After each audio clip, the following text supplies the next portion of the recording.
بسم اللہ الرحمن الرحیم نحمدہ ونصلی علی رسولہ الکریم اما بعد۔ آپ دیکھ رہے ہیں نور ٹی وی جدہ اور میں ہوں آپ کا دوست، آپ کا ہوسٹ محمد عاقل، جدہ سے مملکت سعودی عرب۔ رمضان کے ایام گزر رہے ہیں اور ہم ان بابرکت لمحات میں اپنے رب کو راضی کرنے کا ہر نیک کام کرنے کی جد و جہد میں لگے رہتے ہیں۔ اللہ رب العالمین آپ کے صیام اور قیام کو شرف قبولیت بخشے۔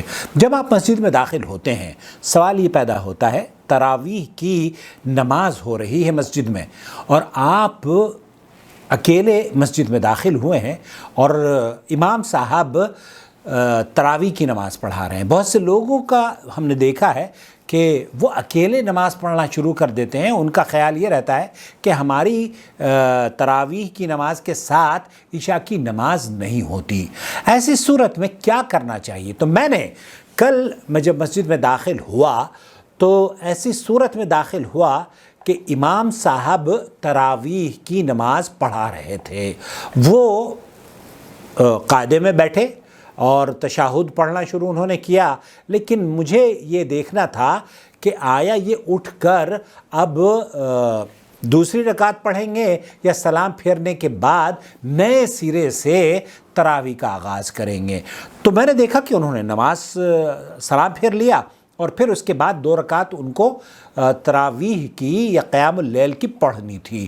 انہوں نے 2 رکعت وہ پڑھی، لیکن میں نے عشاء کی نماز کی نیت سے ان کے پیچھے 4 رکعت پڑھی۔ وہ ویڈیو میں آپ کی خدمت میں پیش کروں گا، بہت خوبصورت تلاوت ہے اور ان کو ضرور سنیے گا۔ لیکن آپ یہ جواب پہلے شیخ صالح الفوزان حفظہ اللہ سے سماعت فرما لیجئے کہ اس آدمی کے بارے میں کیا حکم ہے جو کہ مسجد میں داخل ہوتا ہے اور تراویح کی نماز ہو رہی ہے، کیا تراویح کے ساتھ امام کے ساتھ اپنی عشاء کی نماز پڑھ سکتا ہے؟ سنیے۔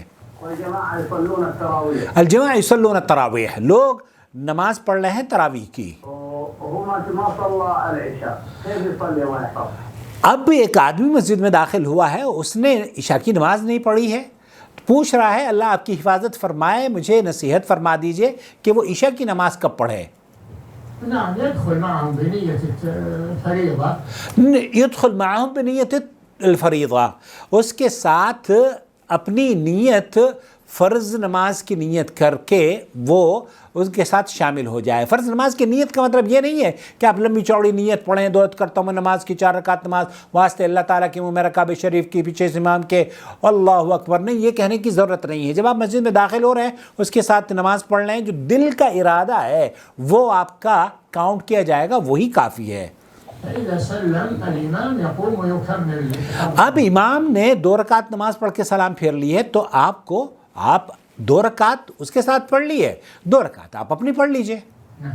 نعم، تو ایسی صورت میں شیخ فرما رہے ہیں، شیخ ابن باز رحمۃ اللہ علیہ سے بھی پوچھا گیا تو شیخ نے فرمایا کہ حضرت معاذ بن جبل رضی اللہ تعالیٰ عنہ، صحیحین کی یہ حدیث ہے بخاری اور مسلم میں، اللہ کے رسول صلی اللہ علیہ وسلم کے پیچھے عشاء کی نماز پڑھا کرتے تھے مسجد نبوی میں، اور پھر اپنے محلے کی مسجد میں جا کے وہ عشاء کی نماز پڑھائے بھی کرتے تھے۔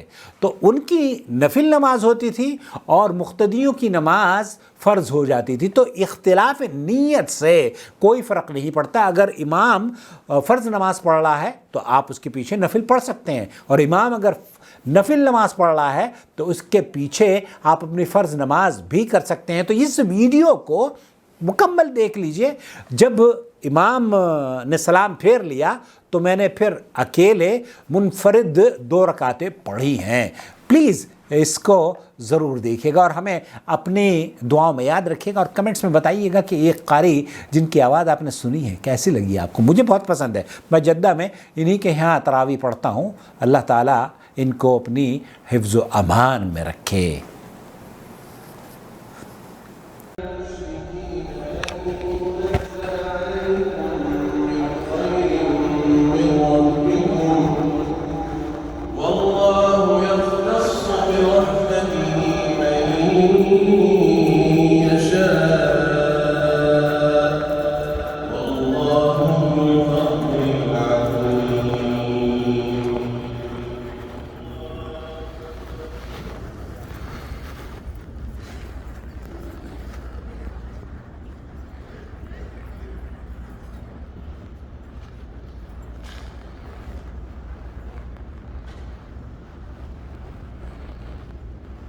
الله لمن حمده.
الله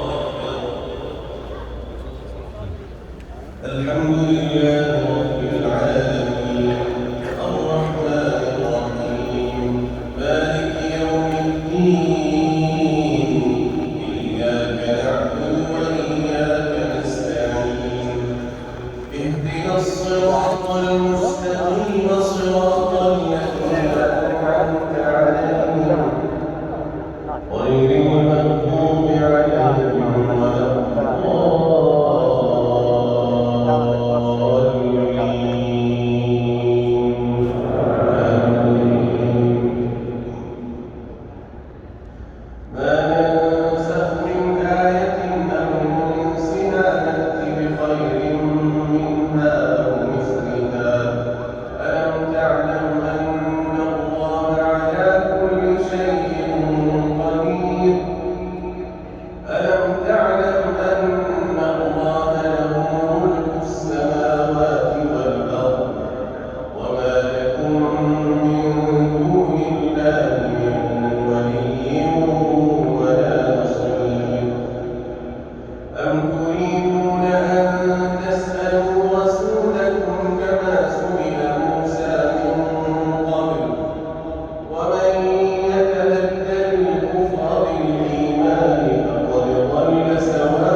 أسلم وجهه لله وهو محسن فله أجره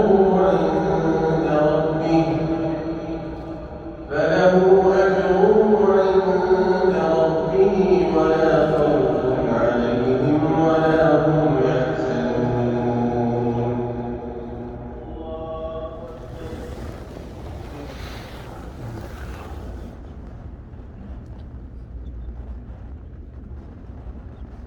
سبحان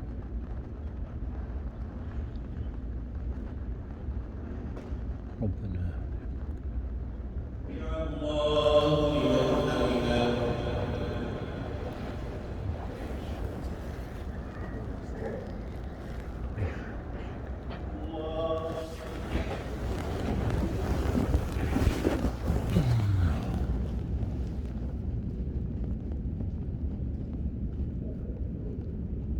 اللهم اغفر لي. اللهم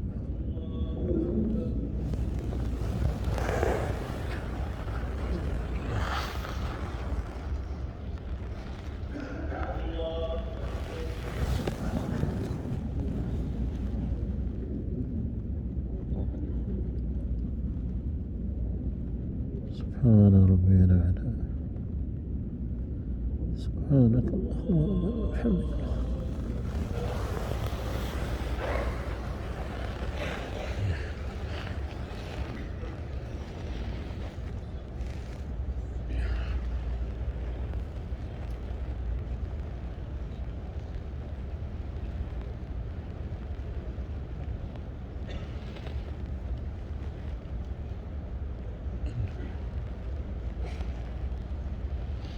سلام.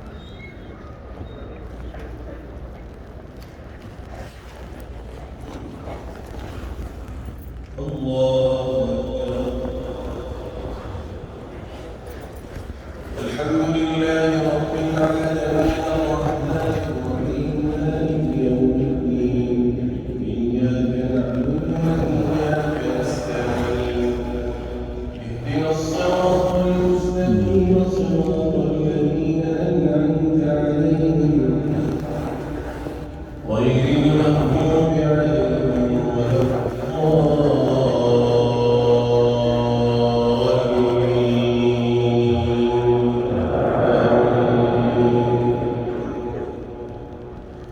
وقالت اليهود ليست النصارى على شيء